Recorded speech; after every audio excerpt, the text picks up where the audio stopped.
नमस्कार साथियों, आप सभी का स्वागत है आपके अपने चैनल इंदौलिया में।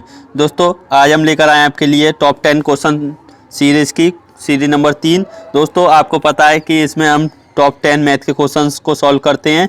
दोस्तों ये वही क्वेश्चन रहते हैं जो कि किसी ना किसी एग्ज़ाम में पूछे गए हैं और पूछे जाएंगे। तो दोस्तों स्टार्ट करते हैं हम क्वेश्चन नंबर फर्स्ट।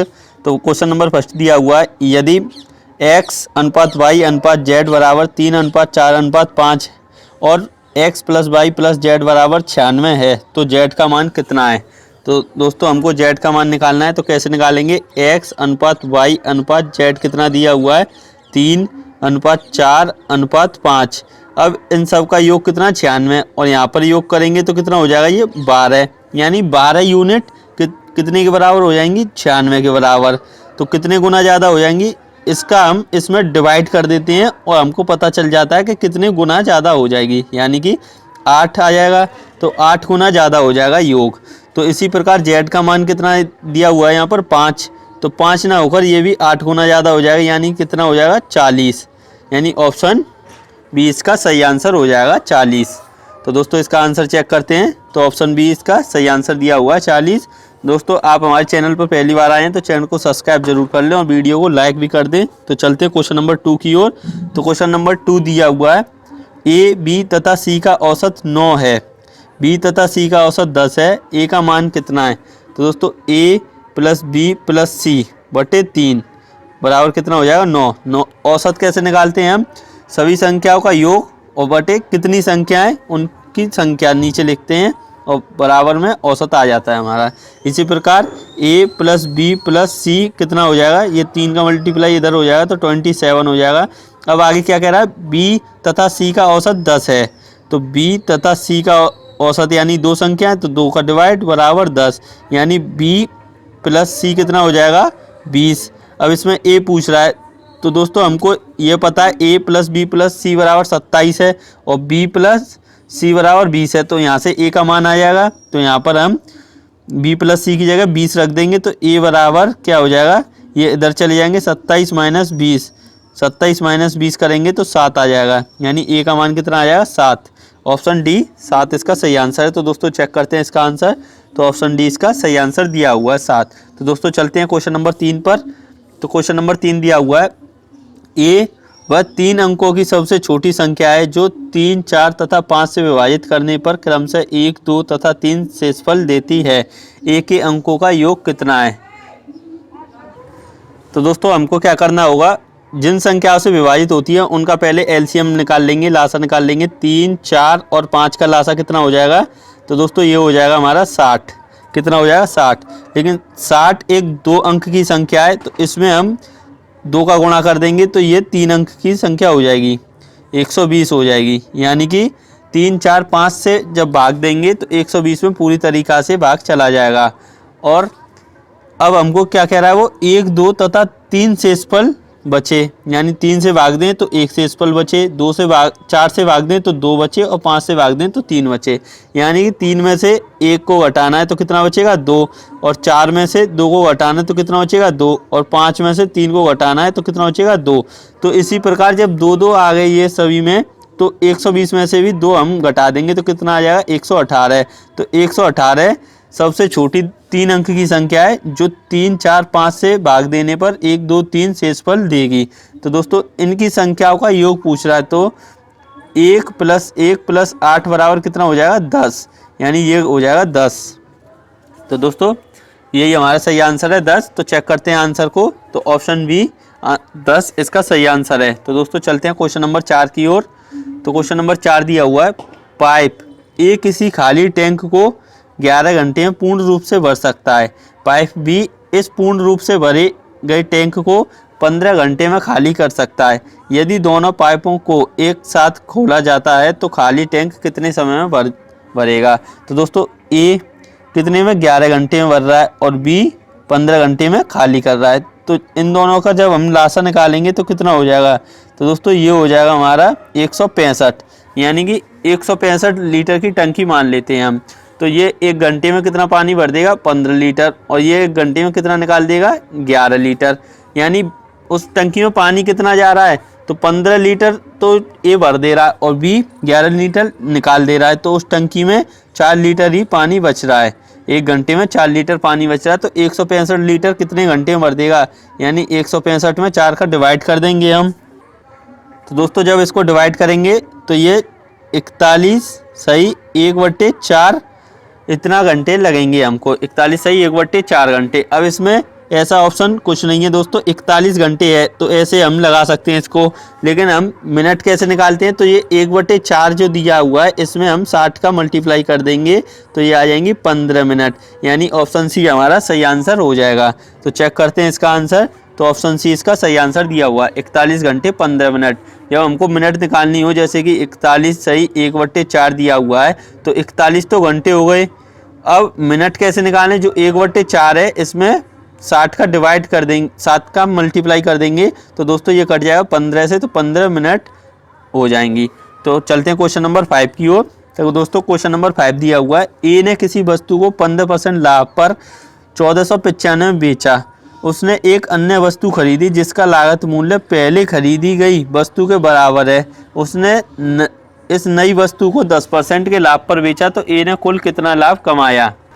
तो दोस्तों 15% को हम पहले फ्रैक्शन में लिखेंगे, तो 15% हो जाएगा कितना 3/20, यानी कि 20 रुपये पर 3 रुपये का लाभ, तो कितना हो जाएगा 23 रुपये में हमने चीज़ बेची होगी।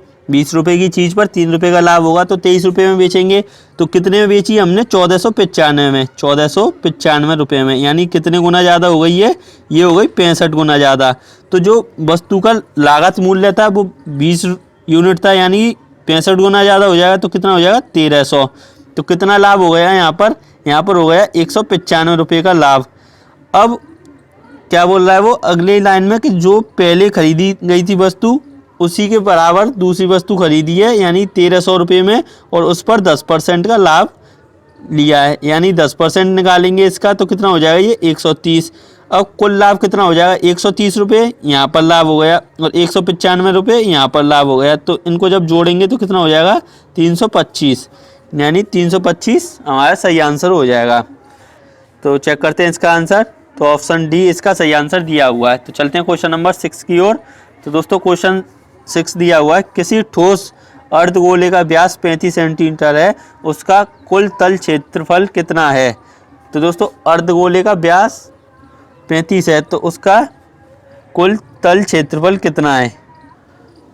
तो दोस्तों अर्धगोले का कुल तल क्षेत्रफल क्या होता है, इसका फॉर्मूला है 3πr², 3πr², यानी कि 3 पाई की वैल्यू कितनी है 22/7, और आर की वैल्यू कितनी है, ये 35 डायमीटर दिया हुआ है, यानी 35/2 रेडियस हो जाएगी, आर हो जाएगा, यानी 35/2, 2 बार लिख लेते हैं, ये स्क्वायर है। तो अब 7 से ये 5 बार कट जाएगा और 2 से ये 11 बार कट जाएगा। जब इनका मल्टीप्लाई करेंगे तो ये हो जाएगा 33 × 5 × 35/2, यानी बराबर कितने हो जाएगा 57 75/2।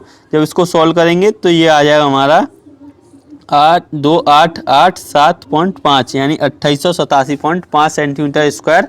दोस्तों इसका आंसर आ जाएगा, यानी कि ऑप्शन ए इसका सही आंसर है। तो दोस्तों चलते हैं इसका आंसर चेक करते हैं, तो ये इसका आंसर सही दिया हुआ है। दोस्तों जो ठोस अर्धगोला होता है उसका जो कुल तल क्षेत्रफल होता है वो 3πr² होता है। अब दोस्तों चलते हैं क्वेश्चन नंबर 7 की ओर। तो क्वेश्चन नंबर 7 दिया हुआ है, किसी घनाभ की लंबाई अपनी चौड़ाई की दोगुनी है तथा उसकी ऊंचाई उसकी चौड़ाई की आधी है। यदि घनाभ की ऊंचाई 2 सेंटीमीटर है, तब किसी घन का कोर एज कितना होगा जिसका आयतन उक्त घनाभ के समान है। तो दोस्तों इसमें क्या दिया हुआ है, उसमें हाइट दी हुई है घनाभ की 2। अब यहाँ पर कह रहा है वो ऊंचाई उसकी चौड़ाई की आधी है, यानी जो चौड़ाई है उसकी आधी ऊंचाई है, यानी कि चौड़ाई कितनी हो जाएगी ब्रेथ 4 हो जाएगी, और लंबाई कितनी हो जाएगी, लंबाई की यहाँ पर बोल रहा लंबाई चौड़ाई की दोगुनी है, यानी कि चौड़ाई 4 है तो इसकी दोगुनी यानी कि 8 हो जाएगा। अब इसका जो आयतन होता है वो क्या होता है घनाभ का L × V × H, यानी 8 × 2 × 4, ये उसका आयतन हो जाएगा। और घन का क्या होता है दोस्तों आयतन, यानी AQ घन का आयतन होता है। तो ए इसमें पूछ रहा है हमसे साइड, तो अब जब इसको सॉल्व करेंगे तो ये हो जाएगा 64 = AQ। अब क्यू इधर क्यू रूट बन जाएगा तो ए बराबर कितना आ जाएगा हमारा 4। ए बराबर कितना आ जाएगा 4, यानी ऑप्शन सी इसका सही आंसर हो जाएगा। तो दोस्तों चेक करते हैं इसका आंसर, ऑप्शन सी इसका सही आंसर दिया हुआ है। तो दोस्तों चलते हैं क्वेश्चन नंबर 8 पर। तो दोस्तों क्वेश्चन नंबर 8 दिया हुआ है, किसी गोले की त्रिज्या एक लंबवृत्तीय बेलन के आधार की त्रिज्या तथा ऊंचाई के बराबर है। तो गोले की पृष्ठीय क्षेत्रफल तथा बेलन के वक्र पृष्ठ के क्षेत्रफल का अनुपात कितना है। तो दोस्तों जो सिलेंडर है उसका एरिया और गोले का एरिया यानी कि स्फीयर का, तो गोले का एरिया क्या होता है 4 पाई 4 पाई आर स्क्वायर अपॉन सिलेंडर का क्या होता है 2 पाई आर एच 2 पाई आर एच। अब जो यहाँ पर बोल रहा है वो त्रिज्या ऊंचाई के बराबर है, यानी आर बराबर क्या है एच, तो हम एच की जगह पर आर रख देंगे। तो 2 से ये 4 कट जाएगा 2 बार और पाई से पाई कट जाएगा, यानी कि 2 और आर स्क्वायर, और यहाँ पर क्या हो जाएगा ये यहाँ पर हो जाएगा एच की जगह पर आर रख देंगे तो ये आर स्क्वायर हो जाएगा। तो आर स्क्वायर से आर स्क्वायर कैंसिल, यानी 2/1। और दोस्तों इसको हम अनुपात में लिखेंगे तो 2:1 हमारा सही उत्तर हो जाएगा, यानी ऑप्शन सी इसका सही आंसर हो जाएगा। ऑप्शन सी इसका सही आंसर हो जाएगा। तो दोस्तों चेक करते हैं इसका आंसर। तो ऑप्शन सी इसका सही आंसर दिया हुआ है, यानी सिलेंडर का जो कर्व सरफेस एरिया होता है वो दोस्तों 2 पाई आर एच होता है, और स्फीयर का जो सरफेस एरिया होता है वो 4 पाई आर स्क्वायर होता है। इनको नोट कर लें आप। तो चलते हैं क्वेश्चन नंबर 9 की ओर। तो क्वेश्चन नंबर 9 दिया हुआ है, एक रेलगाड़ी 900 मीटर लंबे प्लेटफॉर्म को 300 सेकंड में पार करती है। यदि रेलगाड़ी की लंबाई 600 मीटर है तब वह एक स्थिर खंभे को कितने समय में पार कर सकती है। तो दोस्तों हमको पहले ट्रेन की स्पीड निकालनी होगी। तो 900 मीटर लंबे प्लेटफॉर्म और 600 मीटर की खुद ट्रेन है, यानी कुल दूरी उसको कितनी तय करनी पड़ेगी 900 + 600 कितने समय में 300 सेकंड में, यानी ये कितना हो जाएगा 1500/300। जब इसको काटेंगे तो ये हो जाएगा 5 मीटर प्रति सेकंड। 5 मीटर प्रति सेकंड इसकी स्पीड हो जाएगी। अब दोस्तों किसी खंभे को पार करने में जो खंभा पार करना होता है वो ट्रेन अपनी लंबाई को ही पार कर देगी खंभे से, तो वही उतनी दूरी चलेगी जितनी कि उसकी ट्रेन की लंबाई, यानी 600 मीटर डिस्टेंस हो जाएगी। और स्पीड क्या है 5 मीटर प्रति सेकंड। जब इसको इससे काटेंगे तो टाइम आ जाएगा 120 सेकंड। अब 120 सेकंड को मिनट में, क्योंकि यहाँ पर मिनट में ऑप्शन दिए हुए हैं तो इसमें 60 का डिवाइड कर देंगे तो ये कितना हो जाएगा 2 मिनट, यानी ऑप्शन बी हमारा सही आंसर हो जाएगा। तो चेक करते हैं आंसर।